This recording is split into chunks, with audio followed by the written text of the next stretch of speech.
Hello dear student, previous class में electrical capacity start किया था। जैसा कि मैंने पहले बताया था कि इलेक्ट्रोस्टैटिक का सेकंड पार्ट है और इलेक्ट्रिकल कैपेसिटी का क्या फिजिकल मीनिंग है। तो आपने देखा था कि किसी भी कंडक्टर के द्वारा मैक्सिमम चार्ज के स्टोर करने की जो एबिलिटी होती है उसको इलेक्ट्रिकल कैपेसिटी कहते हैं। Electrical capacity means maximum charge stored by any conductor. Clear है। डाइलेक्ट्रिक ब्रेकडाउन भी हम लोगों ने पढ़ा था। फिर हमने दो स्फेरिकल कंडक्टर को एक कंडक्टिंग वायर के द्वारा कनेक्ट किया था और देखा था शेयरिंग ऑफ चार्ज पे बात करी थी और देखा था कि कनेक्टिंग वायर में जो एनर्जी का लॉस होगा वो कनेक्टिंग वायर में हीट के टर्म में एपियर्स होगा। ये भी देखा था कि स्फेरिकल कैपेसिटर हमने पढ़ा, स्फेरिकल कंडक्टर की कैपेसिटी देखी थी। तो आपको याद होगा कैपेसिटी ऑफ स्फेरिकल कंडक्टर पे जब हम लोगों ने बात की थी, कैपेसिटी ऑफ स्फेरिकल कंडक्टर। तो स्फेरिकल कंडक्टर की हम लोगों ने कैपेसिटी निकाली थी, कैपेसिटी ऑफ स्फेरिकल कंडक्टर। बल्कि इलेक्ट्रिकल कैपेसिटी कहना चाहिए, पर मैं कैपेसिटी लिख दूं तो इसका मतलब भी इलेक्ट्रिकल कैपेसिटी से है। Capacity of spherical conductor. Spherical conductor की इलेक्ट्रिकल कैपेसिटी हमने निकाली थी, याद होगा आपको। C की वैल्यू आई थी C equal to 4 pi epsilon nought, अगर मीडियम है तो एप्सिलॉन R इंटू R। ये पता चल गया था कि इलेक्ट्रिकल कैपेसिटी जो होगी वो रेडियस पर डिपेंड करेगी। यानी अगर हम रेडियस को इंक्रीज करते जाएं तो कैपेसिटी इंक्रीज कर सकते हैं। यानी साइज को, कंडक्टर की साइज को इंक्रीज करेंगे तो उसकी कैपेसिटी इंक्रीज होगी, इसका मतलब ये हुआ। पर कंडक्टर की साइज को एक सर्टेन लिमिट के बियॉन्ड नहीं ले जा सकते हैं। और हमें सपोज करो कैपेसिटी ज़्यादा चाहिए, तब हमें एक ऐसी डिवाइस बनाना होगी जो साइज को इंक्रीज करे बिना कैपेसिटी को इंक्रीज करे, और उस डिवाइस का नाम होता है कैपेसिटर या कंडेंसर बोलते हैं। क्या बोलते हैं? कैपेसिटर। कैपेसिटर एक ऐसी डिवाइस है जो साइज को इंक्रीज करे बिना, किसको इंक्रीज करे बिना? साइज को इंक्रीज करे बिना, किसको? साइज इंक्रीज नहीं होगा और उसकी क्या बढ़ जाएगी? कैपेसिटी इंक्रीज हो जाएगी। Capacitor without increasing. तो इसका प्रिंसिपल क्या होता है? To increase the capacitance of conductor without increasing the size. होगा क्या कैपेसिटर में कि हम दो प्लेट लेते हैं। एक प्लेट, जैसे हमने सपोज करो एक प्लेट जे ले ली, एक प्लेट जे ले ली और इस प्लेट पर से क्यू चार्ज दे दिया। इसके नियर बाई अगर हम एक और प्लेट रख दें तो देखेंगे कि इस प्लेट पर आपने चार्ज दिया था क्यू। कितना चार्ज दिया इस प्लेट पर?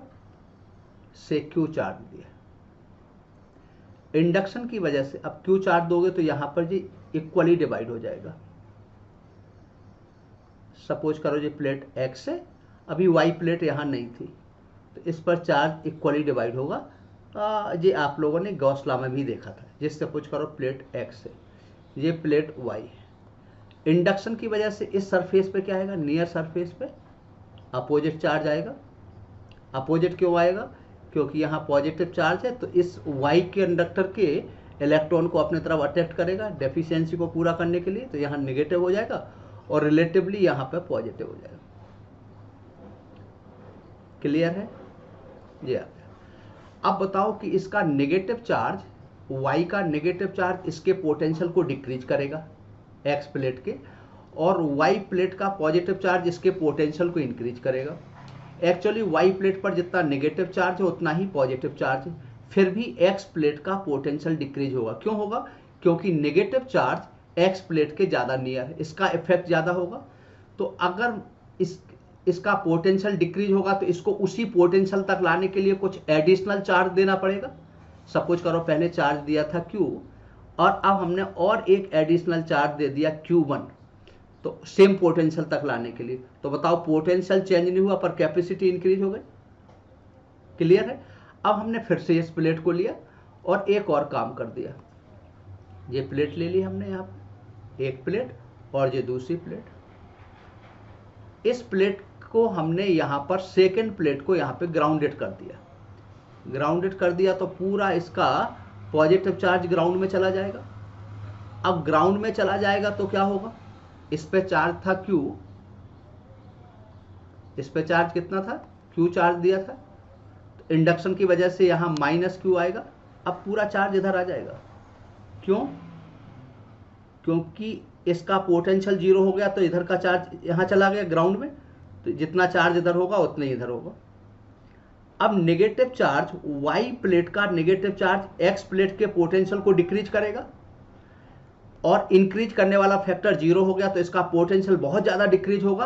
अगेन उसी पोटेंशियल तक लाने के लिए हमें क्या करना होगा, सेम पोटेंशियल तक लाने के लिए कुछ एडिशनल चार्ज देना पड़ेगा। तो Q1 दिया था, अब Q2 दे दिया, फिर पोटेंशियल V हो गया। तो सेम पोटेंशियल तक लाने के लिए हमें एडिशनल चार्ज देना पड़ा, मींस कैपेसिटी इंक्रीज हो गई। विदाउट साइज को चेंज करे कैपेसिटी इंक्रीज हो गई। पहले C कितना था आपका, शुरुआत में अगर C देखा तो C इक्वल टू था Q/V, जब एक ही प्लेट थी। इस प्लेट को रखने पर उसी पोटेंशियल तक लाने के लिए Q1 चार्ज दिया, ग्राउंडेड करने पर फिर से X प्लेट का पोटेंशियल V मेंटेन करने के लिए एडिशनल चार्ज और दिया। तो बताओ न्यूमिनेटर इंक्रीज होता रहा, डिनोमिनेटर अनचेंज है, मींस कैपेसिटी इंक्रीज है। इसको बोलते हैं principle of capacitor. Principle of capacitor का सिंपल सा मीनिंग निकला कि इसमें दो कंडक्टर होंगे, एक प्लेट पर जितना पॉजिटिव चार्ज होगा दूसरे पर उतना नेगेटिव चार्ज होगा, और सेकेंड प्लेट की आउटर मोस्ट सरफेस को ग्राउंडेड करेंगे तो बिना साइज को चेंज करे कैपेसिटी बढ़ जाएगी। इस तरीके का जो प्लेट्स का अरेंजमेंट है, टू प्लेट्स का अरेंजमेंट, इसी को बोलते हैं कैपेसिटर। कई तरीके के कैपेसिटर आपके सिलेबस में है, स्फेरिकल कैपेसिटर, सिलेंड्रिकल कैपेसिटर। अगर एनसीईआरटी बेस पर बात करोगे तो केवल आपके पास दो ही कैपेसिटर हैं, एक ही है बल्कि पैरेलल प्लेट कैपेसिटर। पर अगर आईआईटी लेवल की बात करोगे तो इस पर 3, 4, 5 कैपेसिटर जो भी होंगे मैं सारे करूंगा। पहले ले रहा हूं स्फेरिकल कैपेसिटर। फिर से कह रहा हूं एनसीईआरटी में स्फेरिकल कैपेसिटर की बात इसलिए नहीं करी गई है क्योंकि बोर्ड लेवल पे जब बात करोगे तो आपके बोर्ड में केवल और केवल पैरेलल प्लेट कैपेसिटर है। पर आईआईटी या किसी कॉम्पिटिटिव एग्जामिनेशन की बात करोगे तो इसमें सारे कैपेसिटर आएंगे। मैं स्फेरिकल कैपेसिटर पे भी बात करूंगा, पैरेलल प्लेट कैपेसिटर पे बात करूंगा, सिलेंड्रिकल कैपेसिटर पे बात करूंगा, वायर बेस्ड कैपेसिटर पे बात करूंगा, इन सारे पे बात करूंगा। अब स्फेरिकल कैपेसिटर ले रहा हूं। एक और बात है, कैपेसिटर का एक और पॉइंट निकल के आया कि कैपेसिटर में अगर दोनों प्लेट पे नेट चार्ज का सम देखें तो 0 आएगा, एक डाइपोल जैसा रहेगा। चार्ज का एल्जेब्रिक सम क्या होगा, 0 होगा। अगर मान लो कोई स्फेरिकल कोई भी कैपेसिटर कहीं पर रख दिया जाए और उससे पूछा जाए कितना फ्लक्स निकलेगा तो 0 आएगा। यानी एक प्लेट पर जितना पॉजिटिव चार्ज होगा दूसरा पर उतना ही नेगेटिव चार्ज होगा। क्लियर है इतना? तो हमने ये ले लिया यहाँ पे एक स्फेरिकल कैपेसिटर, एक प्लेट ये ले ली, ये इसका सेंटर है, और दूसरा आपका ये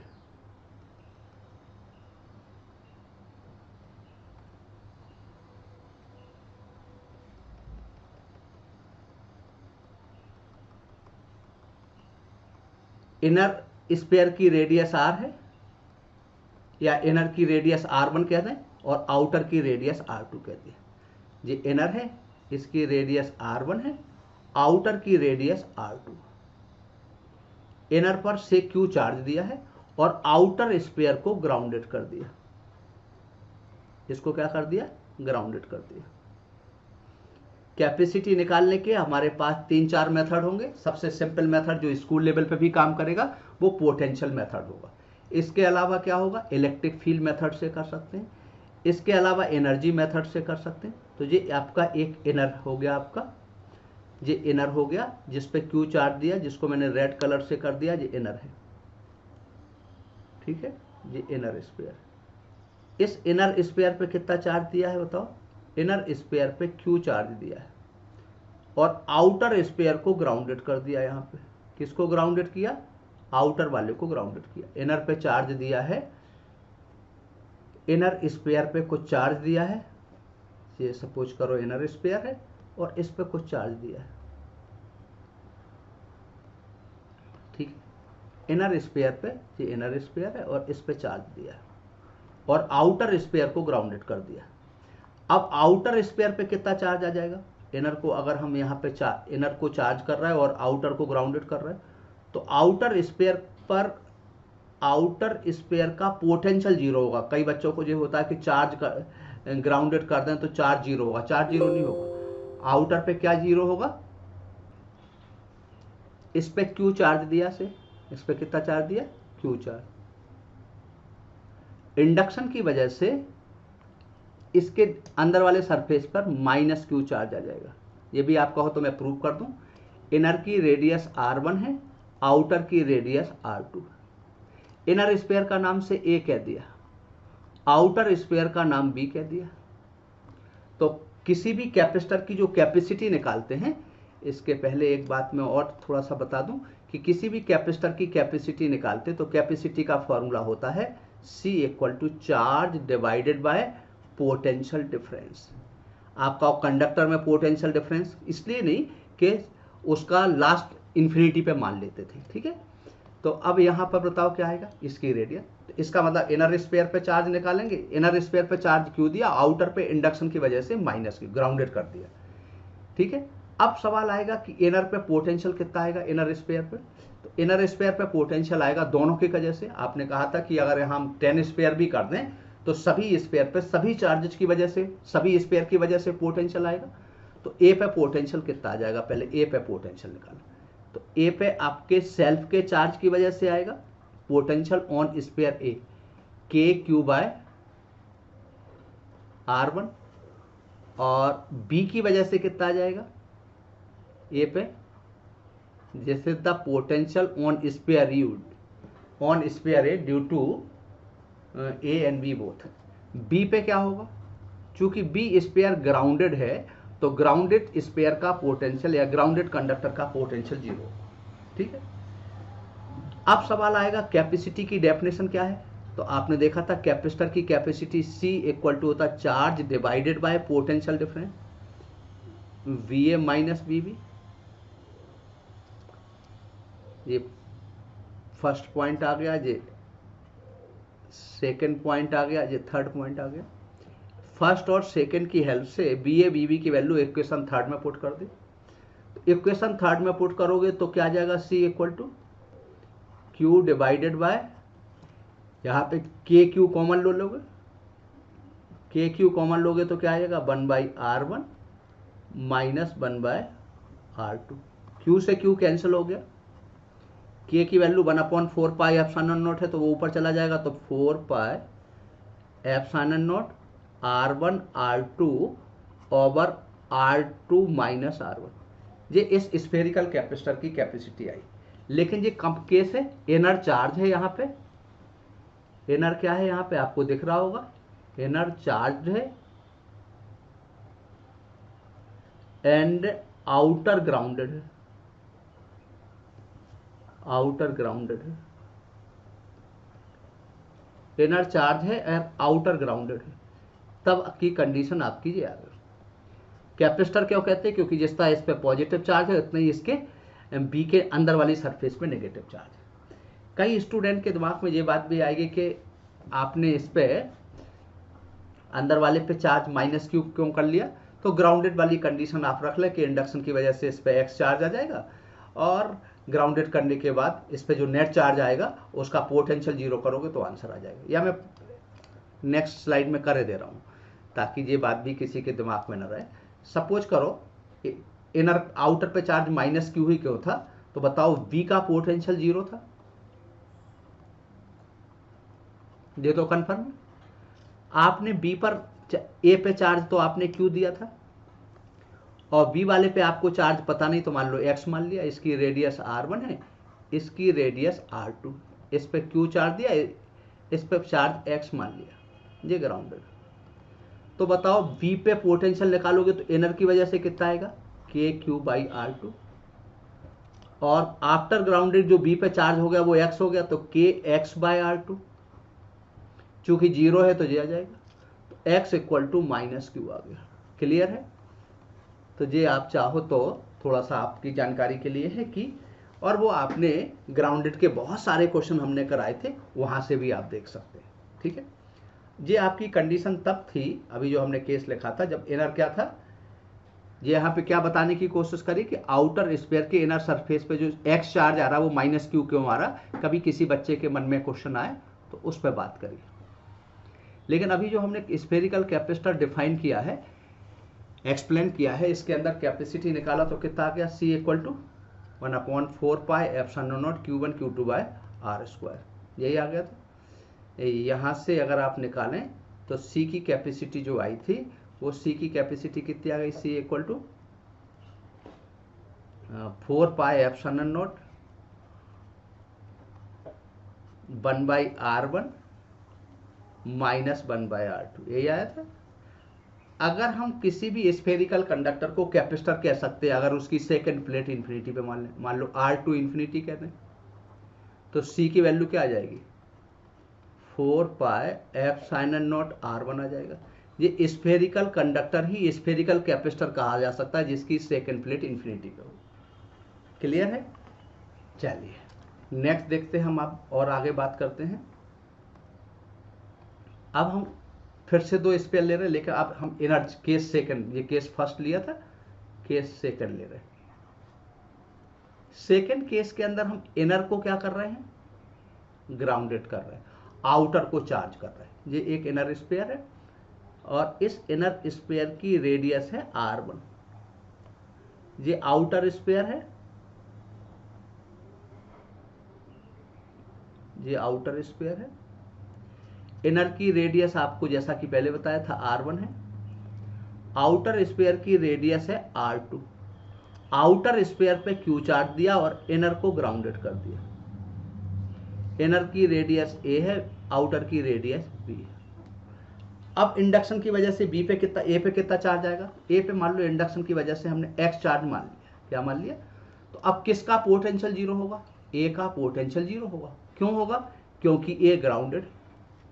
तो A पे पोटेंशियल निकालोगे तो A पे सेल्फ के चार्ज की वजह से कितना आएगा, KX बाय R1। B की वजह से कितना आएगा, जो B के सरफेस हुए होगा उतने उसके अंदर हर पॉइंट पे होगा, तो KQ बाई R2।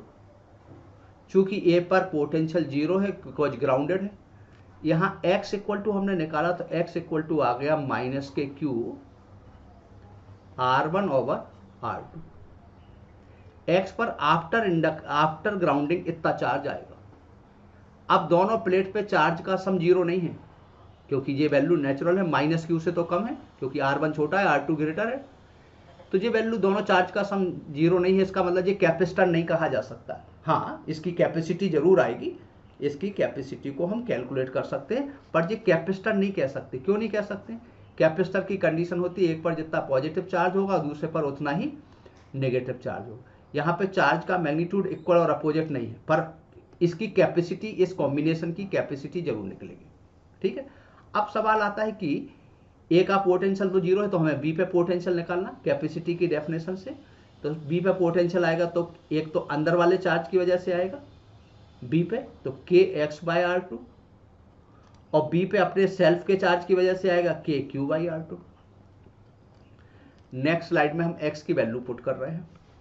तो X की वैल्यू पुट करी तो बताओ VB इक्वल टू कितना आ गया, KX बाय R2, और X की वैल्यू है माइनस के Q R1 ओवर R2। ये X की वैल्यू रखनी। दूसरा कितना है, KQ बाई R2। कैपेसिटी की डेफिनेशन क्या है, C equal to charge by potential difference, तो VB माइनस BA, हालांकि ये तो जीरो ही है, यानी VB की वैल्यू पुट कर दे तो Q, A की वैल्यू तो जीरो है, तो यहां पे क्या कॉमन आ गया, KQ बाय R2 कॉमन आ गया। KQ बाई R2 कॉमन आ गया तो 1 माइनस R1 बाय R2 आ गया। Q से Q कैंसिल हो गया, इससे ये पता चल रहा है कैपेसिटी चार्ज पे डिपेंड नहीं कर रहे, तो कितना आ गया, कॉमन लिया तो कितना आ गया, के की वैल्यू है 1/4 पाई एप्सिलॉन, तो 4 पाई एप्सिलॉन नॉट R2 का square over R2 minus R1। आगे आने वाले टाइम पे हम ये बता देंगे कि दो कैपेसिटर के कॉम्बिनेशन से ये भी इस रिजल्ट को निकाला जा सकता है, लेकिन वो आने वाले टाइम पे बताएंगे। तो ये उस समय इस कॉम्बिनेशन की कैपेसिटी है जब इनर क्या है, इनर ग्राउंडेड है एंड आउटर चार्ज है। मैंने शायद लिखा है, एक बार देख लूं, नहीं लिखा है तो मैं लिख देता हूं। इनर क्या है यहां पे नहीं लिखा, ये तब की कंडीशन है जब इनर क्या है, ग्राउंडेड एंड आउटर चार्ज, तब की कंडीशन है। फिर आपका और कई सिचुएशन इसमें पॉसिबल हो सकती है, और भी कई सिचुएशन इसमें पॉसिबल हो सकती है।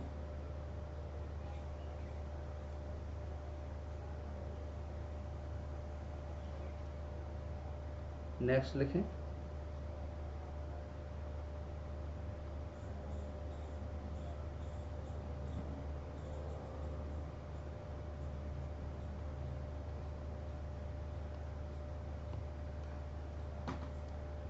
चलिए मैं नेक्स्ट स्लाइड देख रहा हूं जी। अब सपोज करो फिर से मैंने केस थर्ड कर दिया,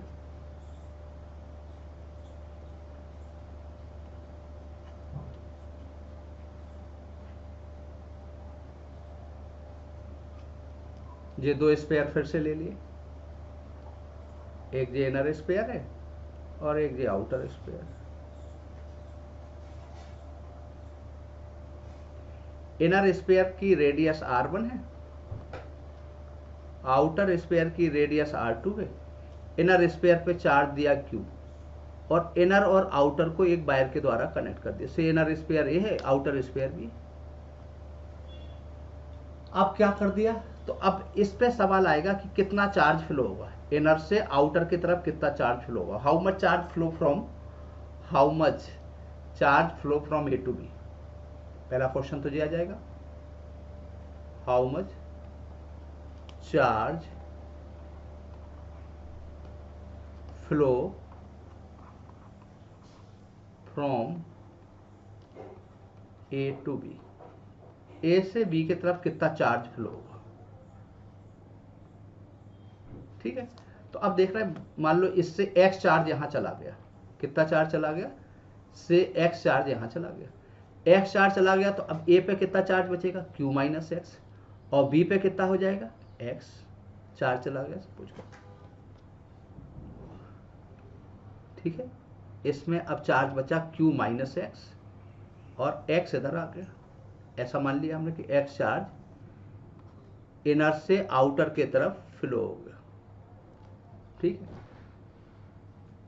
तो x की वैल्यू कितनी होगी, अब सवाल ये आएगा। तो जो a का पोटेंशियल होगा वही b का पोटेंशियल होगा। क्यों होगा, क्योंकि कंडक्शन के केस में चार्ज का फ्लो तब तक होगा जब तक कि पोटेंशियल इक्वली होगा। तो a का पोटेंशियल आपके a पर जो चार्ज है उसकी वजह से क्या आएगा, K Q minus X by R one,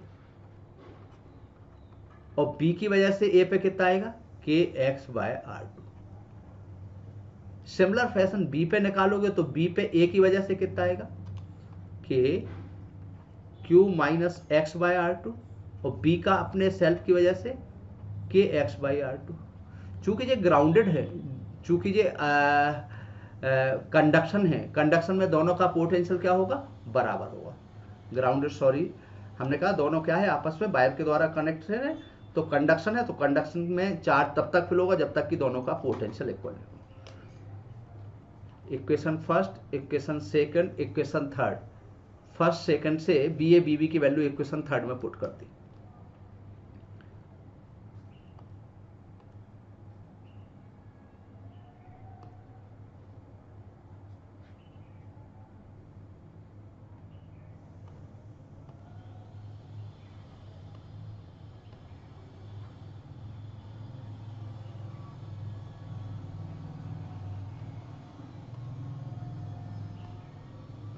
put कर दी तो बताओ कितना आ जाएगा,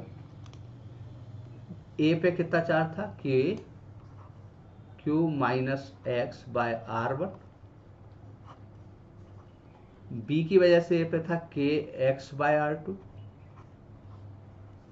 बी पे कितना था, K Q minus X by R two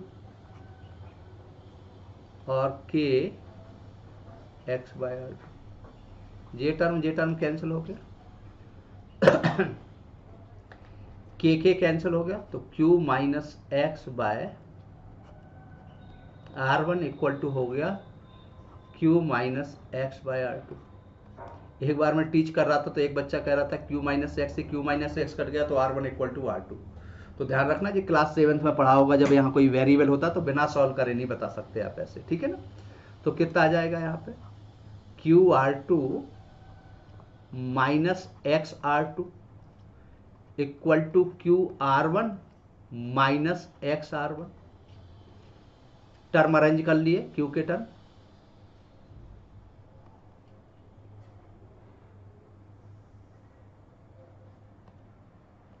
तो कितना आ गया बताओ, क्यू, एक बार फिर से पीछे जाकर देखना पड़ेगा, Q R two minus R one, यहां पे आ जाएगा Q R two minus R one और ये टर्म इधर चला जाएगा, हाँ,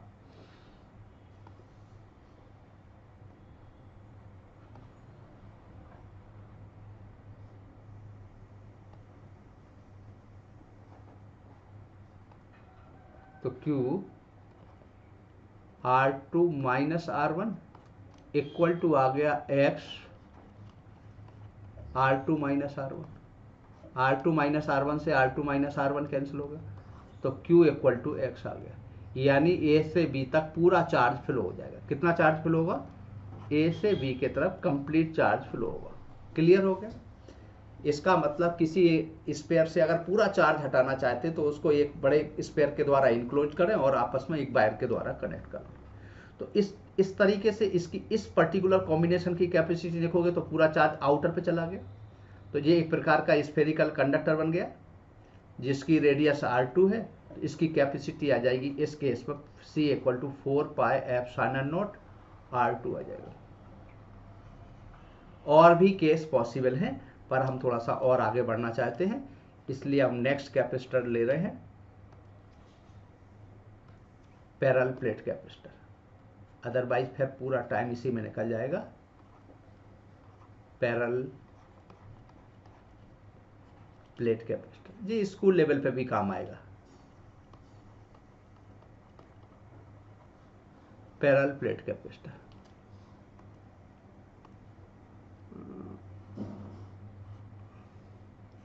पैरेलल प्लेट कैपेसिटर में हमने कहा 2 प्लेट ले ली, एक प्लेट ये ले ली,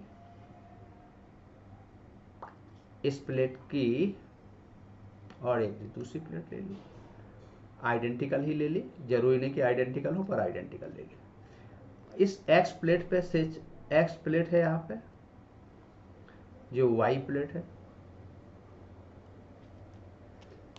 इस एक्स प्लेट पे चार्ज है, ये एक्स वाई प्लेट है,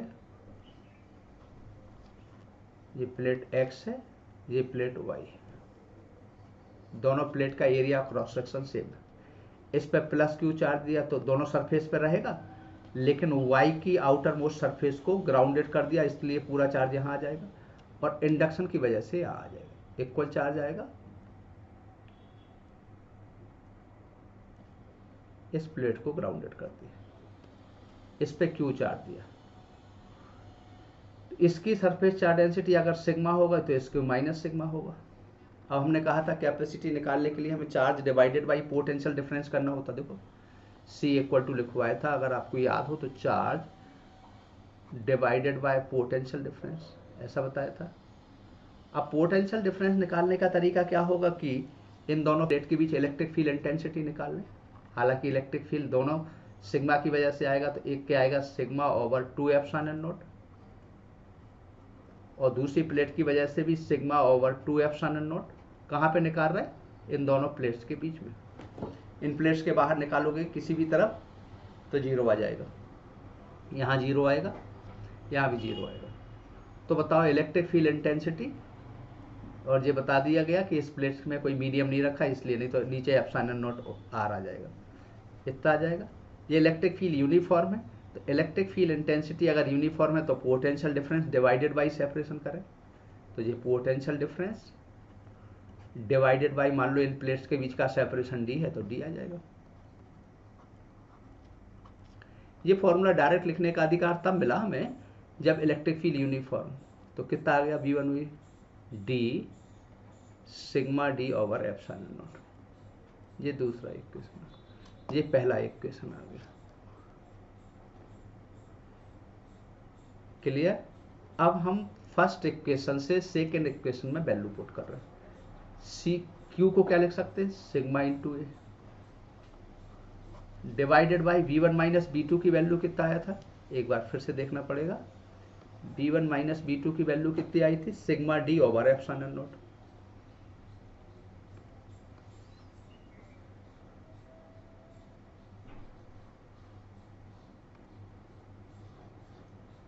B की वैल्यू यहाँ पे आई है sigma D over epsilon not. Sigma से सिग्मा कैंसिल हो गया तो C इक्वल टू आ गया epsilon not A by D. ये पैरेलल प्लेट कैपेसिटर की कैपेसिटी आ गया, कितना आ गया, epsilon not A by D. Air में अगर मान लो मीडियम होता है इन दोनों प्लेट्स के बीच, मीडियम होता तो epsilon not epsilon R A by D आएगा। यानी कैपेसिटी बढ़ाना चाहते तो क्या करना पड़ेगा, प्लेट का एरिया ज़्यादा होना चाहिए, प्लेट के बीच का सेपरेशन कम होना चाहिए। क्लियर है? तो ये पैरेलल प्लेट कैपेसिटर की कैपेसिटी हमने जैसा कि बताया कि 3 तरीके होंगे। एक तो एनर्जी मेथड से होगा, ये मैं सारे क्वेश्चन पोटेंशियल मेथड से कर रहा हूँ, या फिर एक तीसरा मेथड और होगा आपका इलेक्ट्रिक फील्ड मेथड को इंटीग्रेट करके दिखा दें। लेकिन ये आपका तब है जब इन दोनों प्लेट्स के बीच में वैक्यूम था, ये तब है जब दोनों प्लेट के बीच मीडियम था जिसका dielectric constant epsilon R. Suppose करो केस ऐसा हो, स्पेशल केस है, और यहाँ से भी पता चल रहा मीडियम की कैपेसिटी ये एयर है, अगर एयर की कैपेसिटी से ज़्यादा होगी, जैसा कि हम पहले बता चुके मीडियम रखने पर कैपेसिटी बढ़ जाती है। ठीक है, अब हमें थोड़ा एक जनरलाइज फार्मूला यहाँ पे आपके सामने प्रेजेंट करना है। जनरलाइज फार्मूला इस सेंस में है कि अगर हम ये कह दें कि दोनों प्लेट्स के बीच में कोई मीडियम है, पार्शियली फिल्ड मीडियम है, ये हमने यहाँ प्लेट ले ली और इन प्लेट्स के बीच पार्शियली फिल्ड मीडियम,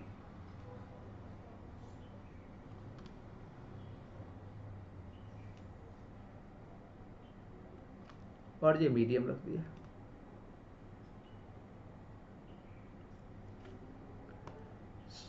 ठीक, इसकी सरफेस चार्ज डेंसिटी कितनी है, ये ग्राउंडेड कर दिया।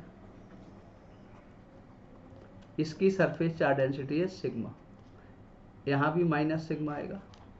प्लेट के बीच का सेपरेशन डी है। यहाँ पर हमने एक डाइलेक्ट्रिक स्लेब ले ली जिसकी थिकनेस टी है और जिसका डाइलेक्ट्रिक कांस्टेंट एप्सिलॉन आर है, ये ले ली। इसकी थिकनेस यहाँ से यहाँ तक हमने क्या ले ली, ये टी थिकनेस है, और इसका डाइलेक्ट्रिक कांस्टेंट कितना है, एप्सिलॉन आर है।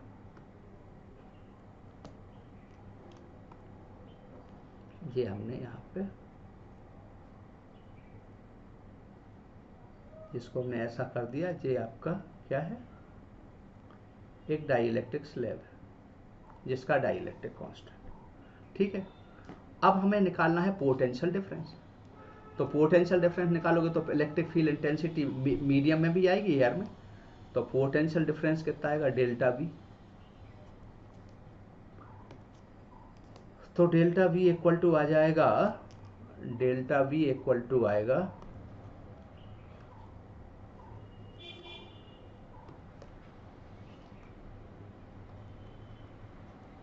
पोटेंशियल का electric field intensity in air, और एयर की थिकनेस है डी माइनस टी। फिर है electric field intensity in medium, और मीडियम की थिकनेस है टी। तो डेल्टा वी कितना आ गया? एयर का इलेक्ट्रिक फील्ड इंटेंसिटी जैसा कि आप निकाल चुके थे, sigma over epsilon nought D minus T, ये एयर की थिकनेस है।